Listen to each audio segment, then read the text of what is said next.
Des épées géantes trouvées en Arabie Saoudite pourraient prouver qu'à une certaine époque, des géants ont colonisé ou habité la Terre. Peut-être, apprendre son histoire est un acte de résistance. Quand on voit ce type de vidéo, on s'interroge immédiatement. J'ai déjà fait une vidéo précédente sur les géants, mais je veux faire une parenthèse.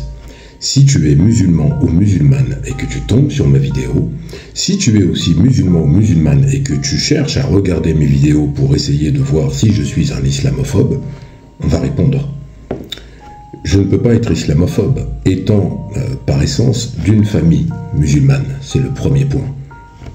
Le deuxième point, c'est qu'en fait, quand je fais ce type de vidéo, ce ne sont pas des attaques contre vous, les musulmans ou les musulmanes, ni des attaques contre l'islam en tant que dogme.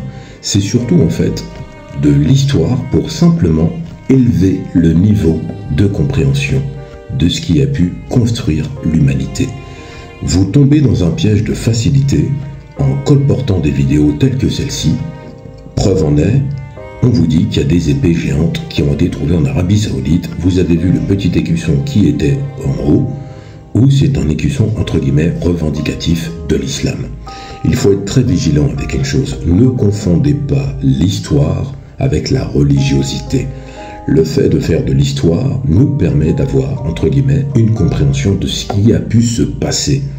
Si vous considérez cela comme une attaque, je vous demande simplement de faire un effort dialectique et didactique. Dialectique en étant toujours respectueux dans vos propos, didactique en étant pédagogique et constructif. Nous n'avons pas tous les mêmes facultés ni les mêmes capacités à la compréhension des textes anciens.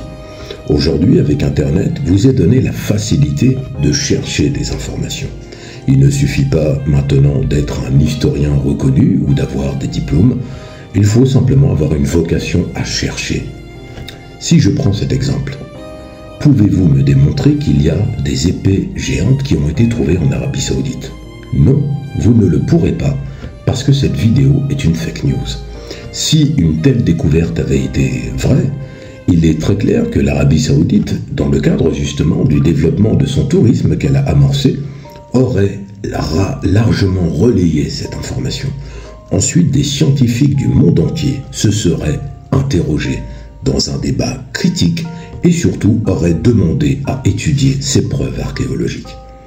Ça n'existe pas. Vous pouvez aller autant de fois que vous voulez sur les moteurs de recherche, vous ne trouverez rien. En second lieu, la personne qui parle nous dit cela prouve, enfin pas prouve, mais cette découverte, entre guillemets, confirme la présence de géants sur la Terre. J'ai déjà donné dans une autre vidéo, la sourate 89, le verset 6 à 8, le peuple de Had et de Thamoud. Ils ne sont pas décrits comme des gens d'une stature, vous imaginez la taille de l'épée, on est face à des individus qui mesuraient au minimum 60 à 80 mètres. Alors ça pose un autre problème, c'est que quand on n'a pas non plus la capacité et surtout l'angle de recherche qui serait nécessaire, à supposer que cela existerait, et je le répète, dans le texte coranique, il n'y a pas cette mention. Ne faites pas dire à un texte religieux ou à une révélation que vous considérez divine des choses qu'elle n'a pas dites. Il n'est pas écrit que ça mesure 30 mètres, les peuples de Had et de Thamoud. C'est simplement écrit qu'ils avaient une stature imposante. C'est comme si vous allez croiser une dizaine de Shaquille O'Neal, il est très clair qu'il a une stature imposante, il mesure 2,16 m. Vous êtes face à des gens qui sont très grands. Omar ibn al-Khattab, le compagnon, est lui aussi très grand de taille. Quand vous trouvez des éléments sur sa vie au musée de Topkapi, par exemple, une épée ou des tenues, elles sont gigantesques. Cela fait considérer qu'il est très grand. Même dans la tradition, il est écrit que quand il marchait au sein d'une foule, on avait l'impression qu'il était sur un cheval. Donc, stature imposante ne veut pas dire des peuples géants. Et au-delà de cela, nous trouvons des vestiges qui ont plus de 65 millions d'années, de dinosaures qui ont colonisé la Terre et qui étaient sur la Terre. Des mammouths beaucoup plus tard, par exemple, totalement congelés, des fois que vous puissiez affirmer que ce sont des faux ossements. En tout état de cause, ces preuves, on les trouve parce qu'on cherche et il y en a toujours. Est-ce qu'on a trouvé des épées de cette taille-là? Non. Est-ce qu'on a trouvé des squelettes de géants? Non plus, même pas une vertèbre, on n'a rien trouvé.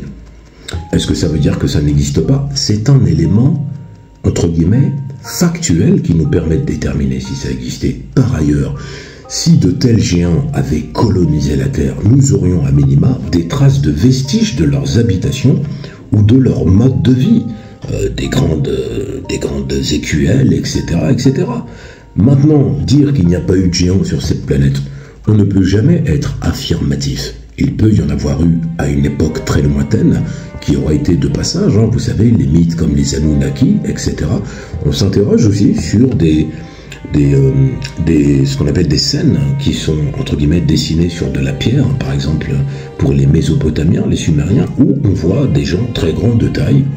On ne peut pas interpréter cela sous l'angle archéologique parce qu'on ne trouve pas de traces, mais on peut s'interroger sur la dimension philosophique, spirituelle et symbolique de tels messages.